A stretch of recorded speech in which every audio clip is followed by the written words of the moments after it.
This is James Fagali speaking, and I'll be discussing the highlights and pearls of Chapter 438, the Microsurgery of Anterior Communicating Artery Aneurysms. This chapter was prepared by Judy Wong, myself, Justin Kaplan, and Rafael Tamargo. For the outline of this presentation, I'll be talking about landmark surgical contributions in the treatment of anterior communicating artery aneurysms, some relevant anatomy, the importance of aneurysm orientation, the key steps of surgery, followed by some considerations that we have to think about while selecting between endovascular and microsurgical treatment, and a summary with some key take-home points. In 1918, George Hewer and Walter Dandy first described the frontotemporal craniotomy for a lateral subfrontal approach to the circle of Willis. In 1937, Walter Dandy was the first surgeon to clip an aneurysm, and it was a PCOM aneurysm. And a few years after that, in 1941, Walter Dandy also used the frontotemporal approach for an ACOM aneurysm. In 1968, Ludwig Kempe described the sphenoid extension of the frontotemporal craniotomy along with gyrus rectus resection. And in 1975, Yasser Gill and John Fox described the pterional craniotomy for aneurysms, which now constitutes the major workhorse of neurosurgeons for tackling anterior circulation aneurysms. In 2011, Froelich and colleagues first described an endoscopic endonasal approach for clipping of an ACOM aneurysm. Shown here is a diagram, an intraoperative view after pterional craniotomy of the anterior circulation with the major branches and perforators of the ICA, the M1 segment, the A1 and A2 segments, and the ACOM. Now the ACOM is on average half the diameter of the A1 segment, and there's a constant relationship between the diameter of the ACOM and the difference in diameters of the A1 segments, such that the larger this difference, the larger the ACOM. Now, because unequal A1 segments are typically found in the presence of an aneurysm, and because unequal A1 segments are commonly associated with a larger ACOM, one can expect to always find a patent ACOM when exploring an aneurysm in this region, even when you don't see that on an angiogram. Concerning aneurysm orientation, most ACOM aneurysms project into the interhemispheric fissure, and only a minority of them project inferiorly into the chiasmatic cistern. And 16% of all ACOM aneurysms have complex multilobulated projections.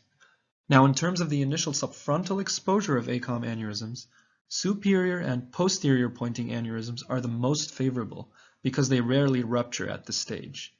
However, inferior pointing aneurysms are the worst because elevating the frontal lobes can avulse the dome from the optic chiasm, optic nerves, or the dura of the interoptic space. In relation to the hypothalamic and infundibular perforators, anterior pointing aneurysms have the most favorable orientation, while posterior pointing aneurysms have the worst orientation. For this reason, anterior pointing aneurysms are usually easier to clip, and the posterior ones are usually the most difficult.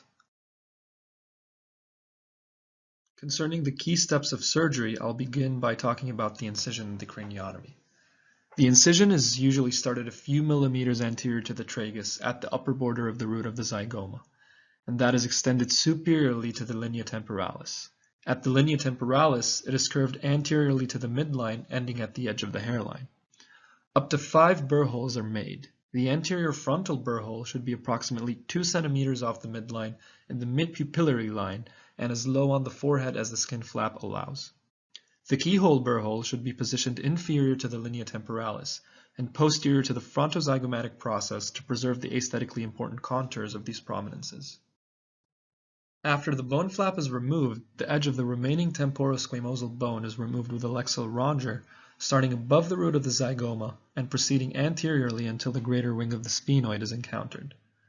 The frontotemporal dura is peeled off the surface of the sphenoid wing, and the greater wing of the sphenoid is drilled medially.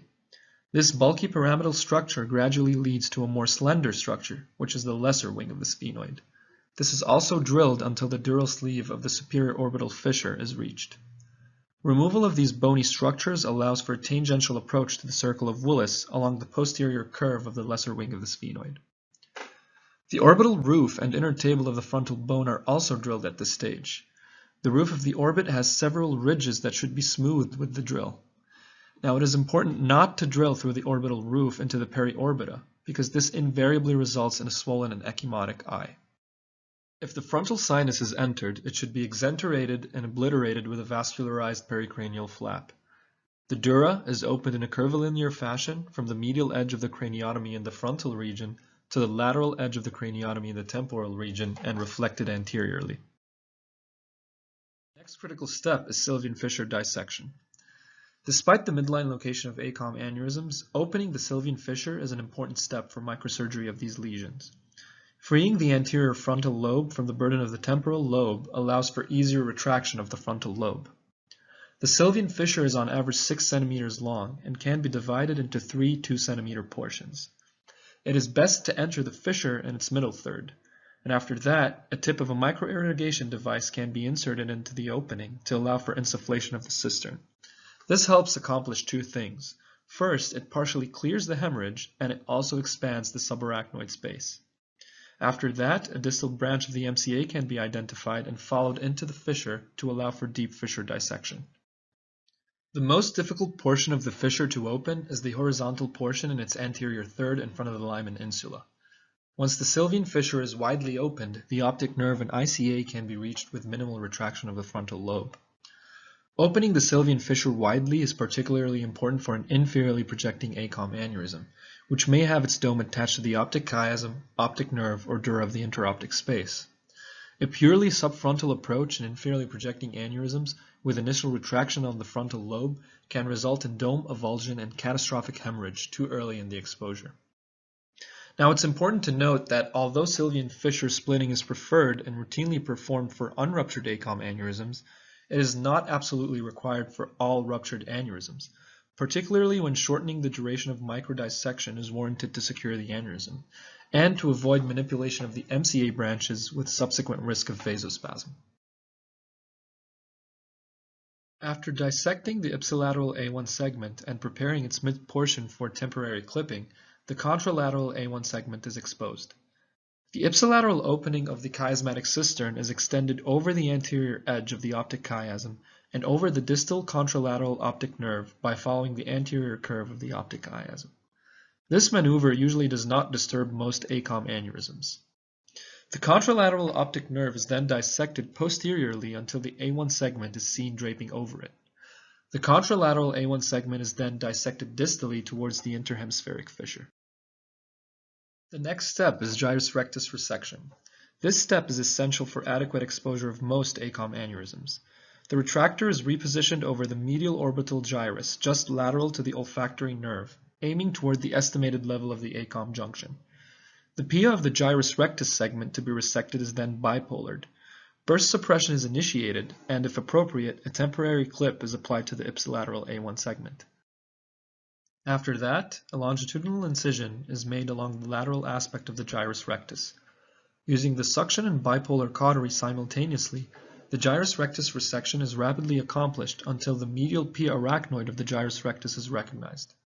This pial arachnoidal remnant is resected, thus entering into the interhemispheric fissure and fully exposing the A1 segment ACOM A2 segment complex. The final steps of the procedure are neck dissection and clipping. Early dissection of the aneurysm neck differs depending on the projection of the dome. Both superiorly and posteriorly projecting aneurysms have the advantage of being buried in the interhemispheric fissure. However, these aneurysms have the disadvantage of being associated more intimately with several perforators.